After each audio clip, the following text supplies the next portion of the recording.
Hi, this is Stridden. Welcome to Raspberry Flavor. This is kind of where I've been the last month or so. About the last month, at least in Minecraft. Other than that, I've kind of been just playing games with Jess and friends. Since Jess has moved in, I don't really get as much time to play solo. I don't spend much time on my Forever Adventure world so much anymore. I think I'm going to start getting back into it. I do have goals for that world, so I'm going to kind of see them through and then see how I feel after that. It's not gone. Don't worry about that. It's just I haven't been playing it because I haven't had time. Raspberry Flavor. Let me give you a bit of a tour around what we've done, what we've been doing. So back here, there used to be... Oh, there still is. I thought I tore it down. I did. This is kind of where we first set up shop. Actually, if I look at the map, you can see that we have a lot of this explored. That's because we kind of spawned up in this direction, somewhere in here. And then what we did is we traveled like a little north and didn't see anything that was even remotely not frozen. Eventually, somebody got the bright idea to change directions and go down. And then we get to kind of where we actually did settle. So like down here is where we all. This is on a server. It's on a multiplayer server that's like a private sort of thing. I don't think I have any plans anytime in the near future to do anything that isn't just private servers. We built this little tiny shack and kind of lived out of it for a little bit, collecting resources, that sort of thing. There's even a crafting blueprint up here on the wall. I don't remember there being a hole in the roof, but you know, I haven't been back here in a while, so you know, there's that. And then I decided that the storage solution of having like 6 chests was not good enough for us. So I came over here and just stacked down a whole bunch of chests. And since there is currently Tom Simple storage in here, there's this inventory accessor and then a terminal that we have on it. So this is literally all of our storage. And if you read the bottom of the screen, it says that we have still another 4,500 slots to fill. So that's nice. This pack is amazing. It's really great. I recommend everyone try it out. It nails the whole, like, this is what vanilla could be if it went down a different path. If I'm playing a kitchen sink pack, it just kind of feels like somebody took Minecraft, they installed a whole bunch of mods on it, my computer went down to 0 FPS, and then I'm supposed to enjoy it. But this kind of feels like Minecraft, but with a few extra features, and they changed and tweaked things so that they all fit together in a reasonable enough way. Most recently in this world, I just made this clock tower, and inside it is actually an ore farm. It's producing a bunch of different ores and ingots. A few things about the pack that I like and dislike and things like that. So in order to run shaders, you have to install Iris, and Iris automatically installs Rubidium. If you have Rubidium installed with the pack, it'll immediately kick you out and say that you can't have Rubidium and Embedium installed, so you have to go back in and disable Embedium. Basically, you just have to do some finagling with the mod pack in order to get shaders working, whereas most other mod packs would probably just let you, right off the rip, install shaders. Next thing, silver is the one singular ore that you cannot easily generate. You cannot just like get a lot of it, and that's fine for the most part. Like there's other things like that, like ancient debris. I don't think I've collected any ancient debris, and I can understand there being a reason for it. Diamonds, obviously, but that's to be expected, right? But the thing is that like every other ore is pretty easily obtained through the recipes of generating stone and then like crushing down into all of these things.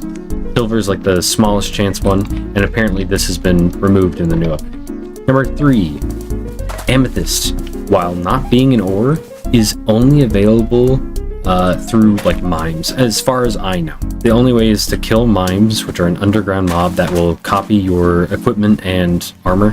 So like if you're smacking them with a really strong sword and you have like really good armor on, he will copy that, and then you have to like really lay into it. They're not like the hardest things, but they are also not super common, so amethyst ends up being like a not super common thing to get. The other option for it is finding an amethyst geode and just like taking all of the amethyst blocks and crushing them down so that you can get some amethyst shards.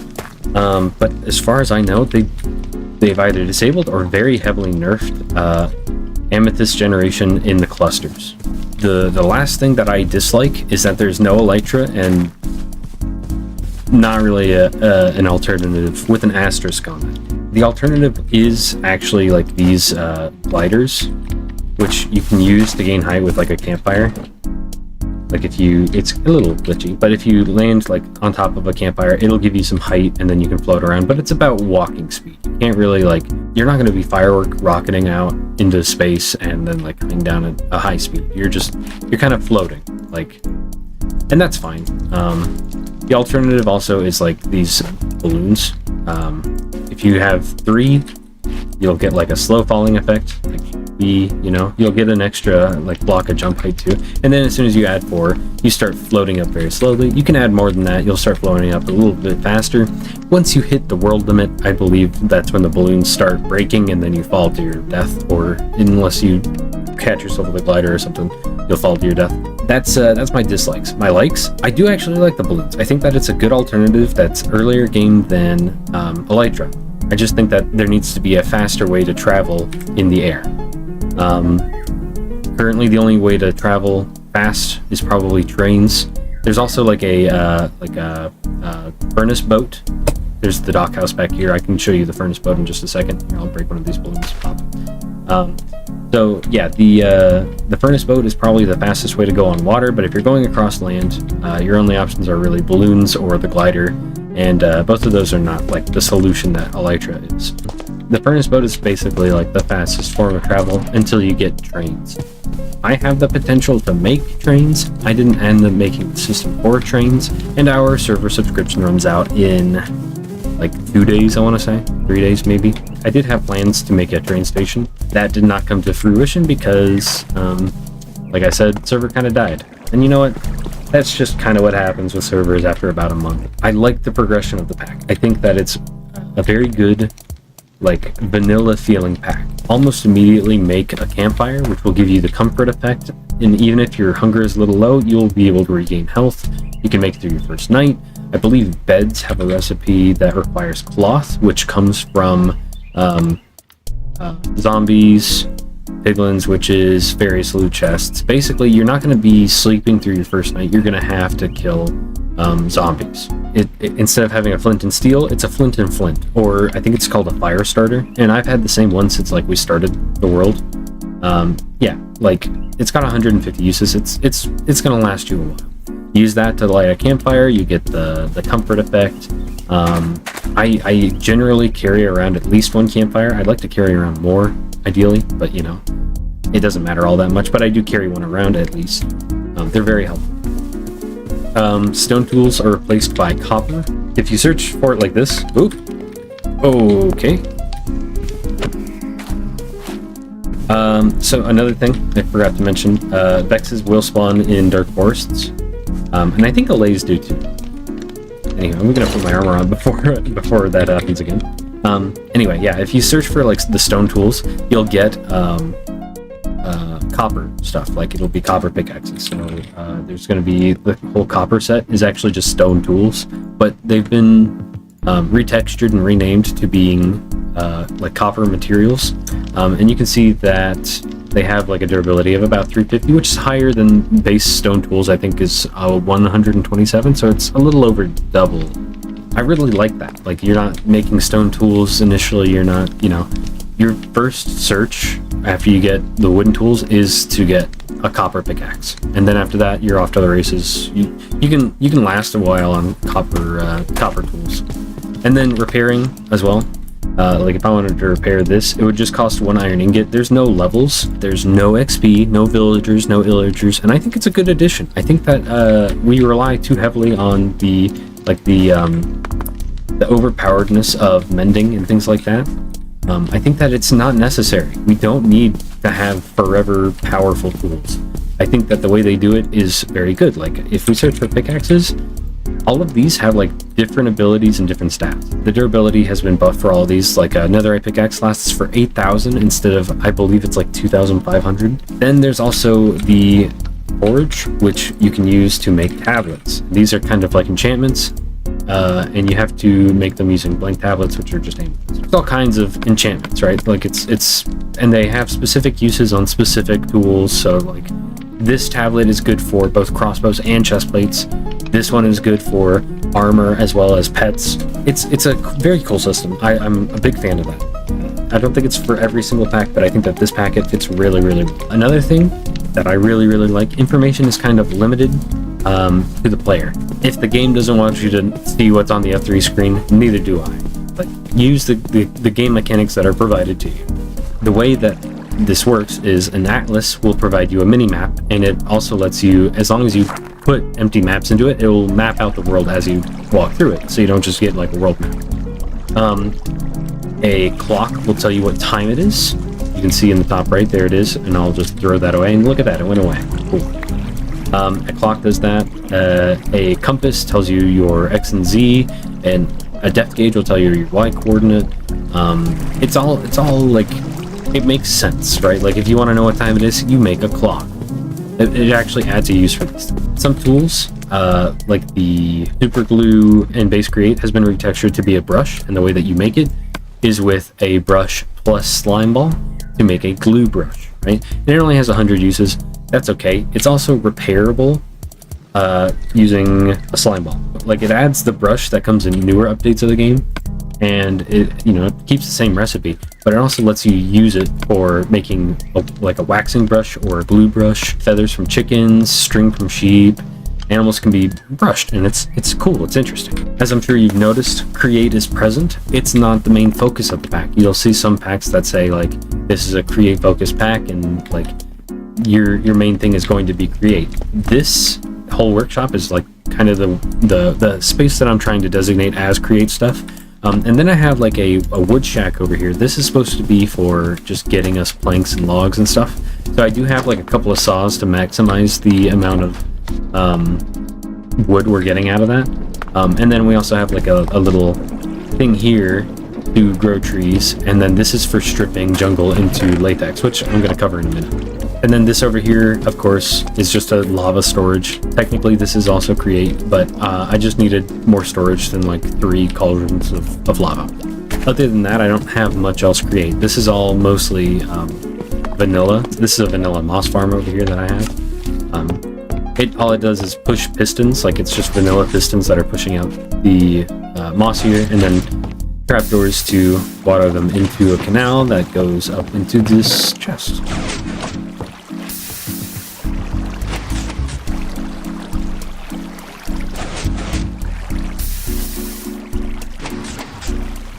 It's just satisfying for me, I don't know why. I have, for the most part, like 3 windmills. I have this one that's on top of this building, which I thought disappeared, but it's right there. And then I have one here for it's going very slowly. It's just a minimum size windmill, but it's for the mine shaft that we have. It's just for taking this down very fast into this thing. I did consider doing a water wheel, but you can't get the same speed. So there's a cave up there. There's a lush cave down here. This is kind of where I come down to check and see if there's any mines. I'm going down. I saw that baby zombie. And then at the very bottom, we just have a level for bedrock, which we haven't mined out yet, and we probably won't end up mining out. But that's kind of like where we would go if we wanted to get silver, I think. And then it comes all the way up to the top, and there are a few barrels here for storage too, in case you wanted a safe spot to drop off stuff.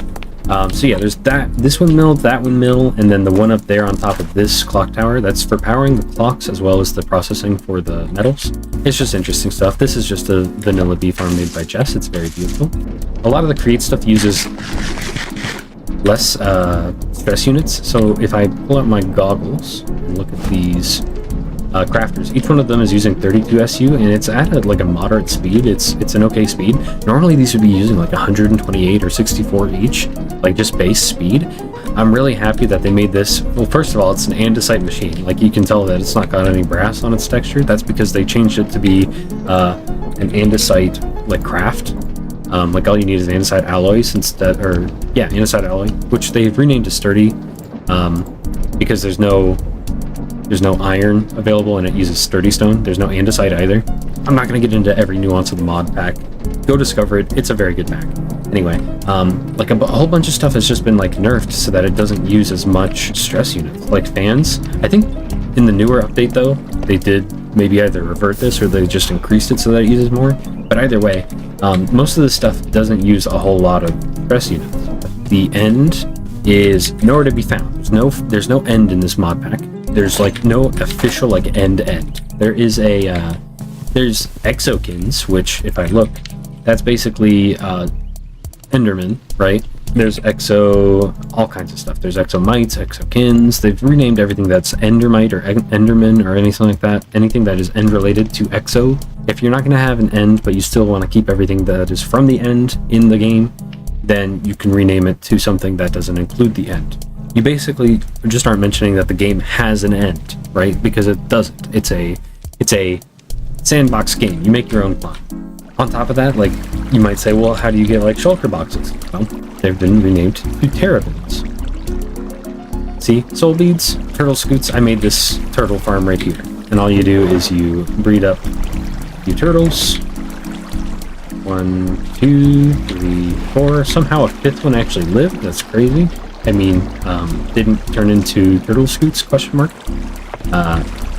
Basically, when these turtle eggs hatch, the babies are supposed to fall into the water, swim around a while until they grow up, and then they drop their scoots, and then suffocate in the blocks, and the scoots go into that hopper down there and end up in this chest. So the only thing that isn't automated is the soul beads, but you get enough of those. If I really wanted to, I could probably make a wraith farm in the nether, but I'm not too worried about it. Wraiths are a little different than what Quark usually has them as. I don't know what makes them do that, but I don't know every nuance of the pack. Go discover it yourself. That's where I've been. I've been sitting here learning raspberry flavored. I can't wait to kind of soft reset. I mean, it's going to be a hard reset, I guess. It's a brand new world on a new update, so things are going to change. They said that there were a lot of recipe balances, and I'm excited for that. I think that's going to be fun, and I can't wait for that. Also, that's the name of the mod pack is why I'm dressed up like a raspberry.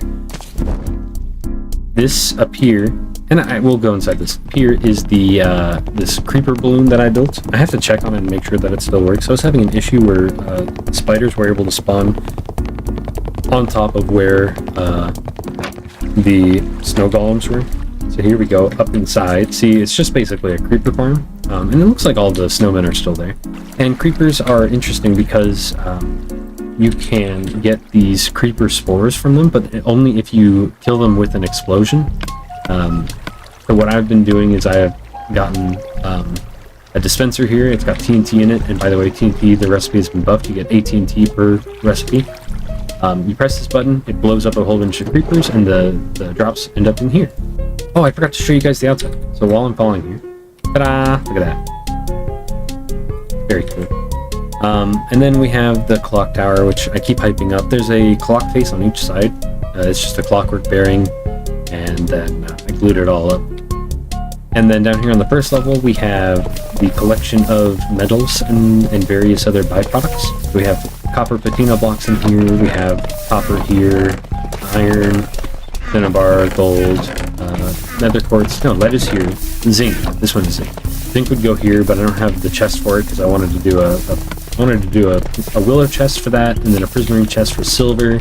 I don't collect enough silver yet to warrant it even. We have 58 blocks of zinc in here. We have an elevator for this too. We go down to the bottom floor. This is where all the stones generate. This is all custom raspberry flavored recipes. So we have like iridium, crimsite, ochrum, azurine, tuff, calcite, and then finally lead here. And some of these have been throttled up, and some of these have been throttled down. And then that's all just to balance the load that goes up to the crushing tool, which is the second floor, technically, I guess. Basically, once I collect 48 of anything in here, it goes into these crushing wheels. It gets all kinds of sword out of whack in this chest. There's not as many items in here as it looks. Like, it's actually about a row and a half, but they kind of just collect in whatever order they collect in. Anyway, it all goes up here into crushing wheels and then comes down over here into a press with a bit of a buffer in case things overload in here. Once they get pressed, they either come down here to get washed, as crushed ores do.